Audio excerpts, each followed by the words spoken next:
Welcome back. Today we're building this year's arrow build. I'm gonna go ahead and tell you I cheated.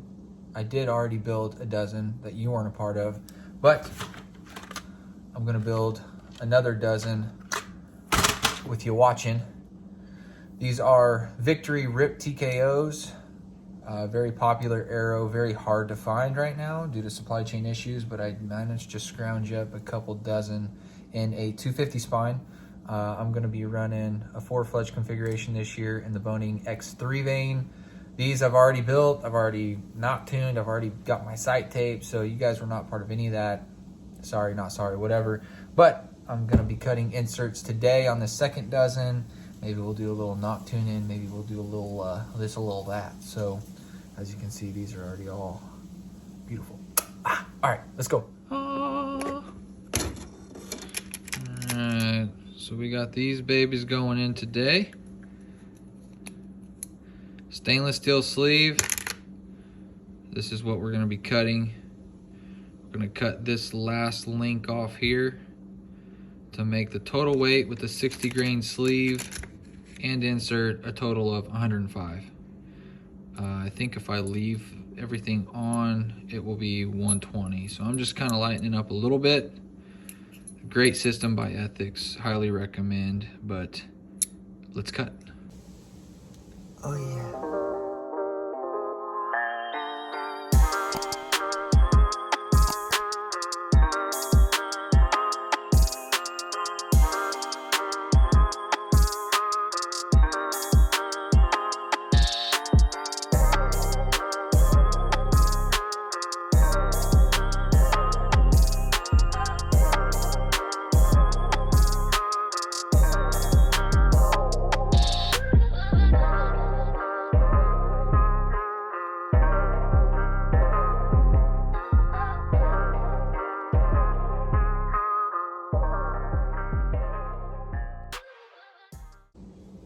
All right, now these are all cut down. They're all sanded down, nice and smooth on the tips. Nice and beautiful. Now, we glue them in here. One thing, depending on the arrow and depending on your components, this batch at least, I have had to sand all the shafts on these RIP TKOs. For the stainless steel outserts, they're really tight, which I'd rather them be tight than wobbling and loose. So I just take some sandpaper, 800 grit. I would do 600 just to make it easier on yourself, and just run it, this far up or however far that outsert coupling is going to go, sleeve is going to go up onto the shaft, and I just do like this and work it. Try to get it a little bit worked down, and then to where you can really hammer that sleeve over the top to get a snug fit. And then of course, always spin test your arrows. But let's go. All right, came inside for this, got a metal flake out of my eye, good times. Okay, so we're gonna glue these inserts. I'm a guy who just puts a lot of glue on. I don't really care, I get it off, I clean them up, I'm gonna sand them up too. So I'm also not the guy that's gonna pull my arrow out of a target and have my insert and broadhead or whatever still in the target too. So got you there. Gonna glue these up. I'm gonna sand them after to get any excess glue and to get those shafts kind of tidied up for those couplings or those, whatever you wanna call them. We're just gonna go from there.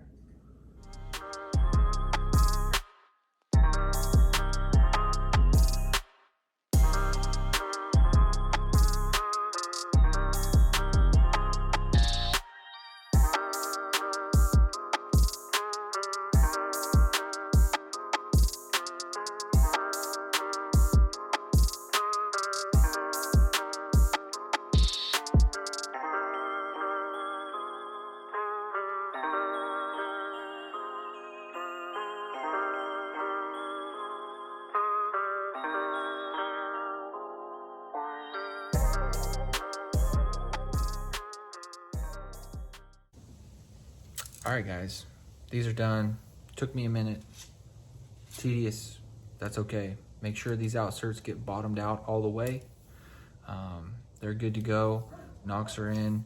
Now we Nock tune.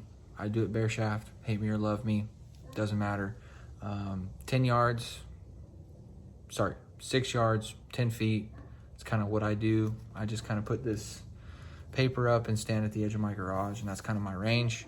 I'm a little torquey, but who cares? So next step in the process, here we go.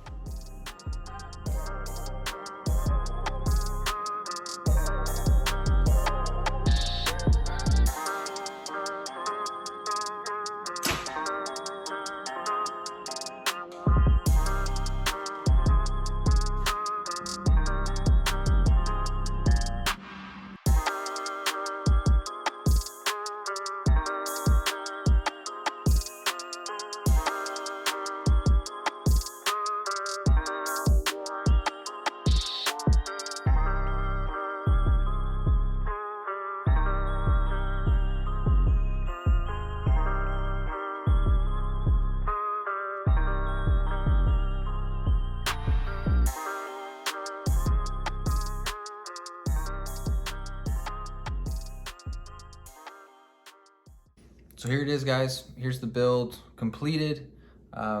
Again, these are the VAP RIP TKOs. Shooting these for TAC and hunting this year. I'm shooting in ethics. I cut them down to 105 grains, outsert system. Ethics for TAC specifically, 85 grain field point, and then 4 Fletch X3 Bohning vanes. This is my hunting setup and my TAC setup. I'm just gonna run 125 for the hunting season. I'll run cutthroats, whatever I want, because we Nock tuned them. Run an 85 for TAC, just get me a little bit flatter trajectory for that, for some of those 100-yard shots and stuff like that. I've already shot these out to 100 thus far. Freaking phenomenal, great. I'm gonna be happy with them. So comment below, let me know what you guys are shooting for TAC, what you're building. Seen a lot of stuff going on out there. I've seen some fat arrows, some skinny arrows, some micros. Would love to have a discussion with you guys. So comment, and we'll see you out there. Oklahoma, San Antonio,